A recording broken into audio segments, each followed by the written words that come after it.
අම්මා කිව්වොත් බුදු වෙන්නත් පුළුවන්. බැරිද? අම්මලාගේ වචන වලට එච්චර පණ තියෙනවා. එහෙනම් මතක තියාගන්න ඕනේ. හරි ආදරෙන් අම්මයි තාත්තයි බලාගන්න. උණු වතුර ටික උණු කරලා නාවන්න. මෙහෙම කියනකොට සමහර දරුවෝ කියනවා අපේ අම්මටයි තාත්තටයි තාම පුළුවන් කියලා. කියන්නේ නැද්ද? මරුණාම මල කඳම් බදාගෙන අඬලා වැඩක් තියෙනවා. මම දැකලා තියෙන මිනි වලට බල්බ් බැල් දාලා තියෙනවා. දැකලා නැද්ද? මොකටද? ෆෑන් දෙක ගන්න දාලා තියෙනවා. දාඩි දානවද? ඔය මරිච්ච ගමන් නෙස්කැපේ දෙන්න එන මිනිස්සුන්ට හොඳේ. ඉවත් වෙලා ඉන්නකොට කහටවත් නැහැ. එහෙනම් මතක තියාගන්න. ඔය මරුණාම මිනිහේ පවුඩර් ගාලා තේරුමක් නැහැ. ඉන්නකොට ගන්න. බුදුහාමුදුරුවෝ කියනවා වතුර ටික උණු කරලා නාවන්ටලු. සුවඳ තෙල් ගල්වන්නලු කාගේද?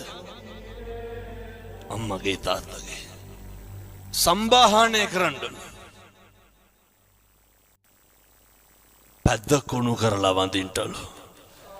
තරුණයෝ දැකලා නැද්ද ඔය බයිසිකල් වලට වඳිනවා?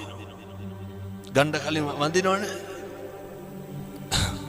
මොකටද ඉන්දියාවේ ජපානයේ යකඩවලට වඳින්නේ? නරකද අම්මටයි තාත්තටයි වැඳලා එළියට බැස්සනම්? ඒ ආශිර්වාදය හරි වටිනවා. එහින්දා මතක තියාගන්න. ගෙවල් දොරවල් වල ඉන්නකොට අම්මට තාත්තට හොඳට සලකන්න. දරුවෝ කොහොම සැලකුවත් කමක් නැහැ.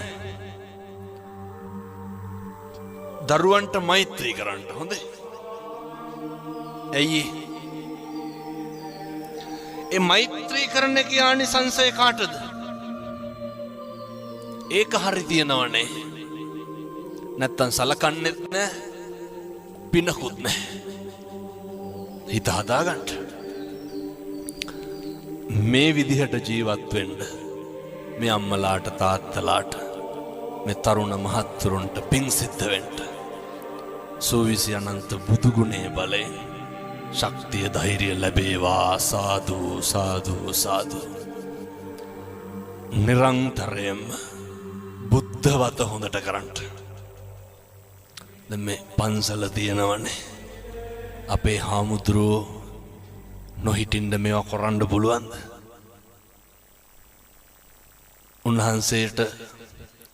උන්වහන්සේ මේ පන්සලට කරන ටික ගෙදරට කෙරුවා නම් එහෙම කොච්චර දෙයක් කරන්න පුළුවන්ද? කවදාවත් කටක් කරලා සිවුරක් දරාගෙන ඉන්න කෙනෙකුට වචනයක් නම් කියන්න එපා. අපි දන්නව මිනිස්සු ඔය වඳිනත් දෙකෙන්ම තමයි බෙල්ල මිරිකන්නේ. පන්සලේ ප්‍රශ්නයක් වුණාම නේ ලනුව නැති ගන්ටාර නැගලා ගහලා කියන්නේ වරෙල්ලා ප්‍රශ්නයක් කියලා. ඒ හින්දා හාමුදුරුවෝ හොඳට බලා ගන්න. හොඳට පරිස්සම් කරගන්න. මේ හැම එකක්ම කරන්නේ උන්වහන්සේලා හින්දා. ඒ වගේම මම මුලින් දේශනා කරේ බුදුහාමුදුරුවන්ගේ වත පිළිවෙත හොඳට කරන්න. දැන් ඔයත්තන්ට අත්දැකීම් තියෙනවනේ. අර පැරලිය ස්ටේෂන් එකේ රේල් පීලි දෙකට නැමුණනේ සුනාමි. ගාල්ලි බුදු පිළිම කී දෙනෙක් එල්ලිලා හිටියද? තින්ත පතුරක් ගැලවුණා. අපේ බුදුහාමුදුරුවෝ අරනායක සාමසර කන්ද නායකයා මතකත් ඇති 2016 මාවනැල්ලේ. පවුල් 350ක් විතර එක පස් කන්දට යට වුණා.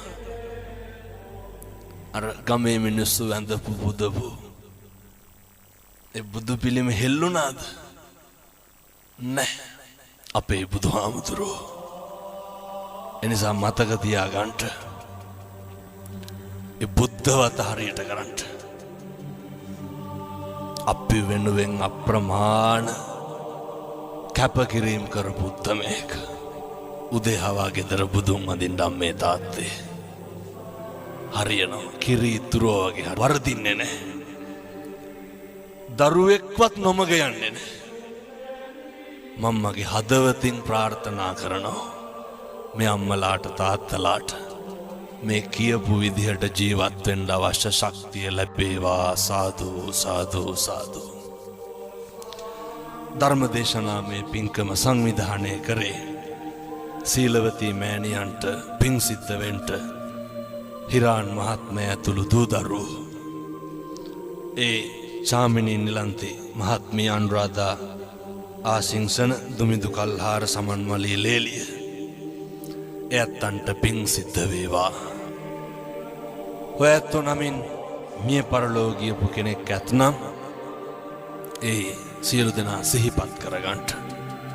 එයත්තන්ගේ ආත්ම භාවයන් සුඛී සුවපත් භාවයට පත් වේවා. සියලු දෙවියන්ට මේ පින් අනුමෝදන් වේවා. දෙවියෝ ඔබව ආරක්ෂා කරත්වා. මේ ධර්මදේශනාමය පින්කම මේ තරුණ මහත්තුරුවේ පවුලේ උදවිය හරි ඕනකමින් සංවිධානය කරේ.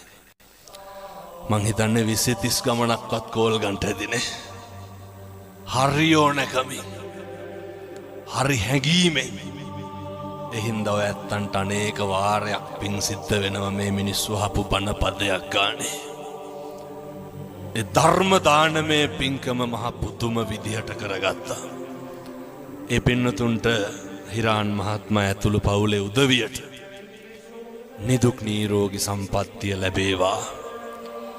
බණ හඬාපු මේ අම්මලා තාත්තලා සියලු දෙනාටම කවදාවත් ලෙඩක් දුකක් කරදරයක් නම් වෙන්න හැදෙන්න එපා. සාදු සාදු සාදු.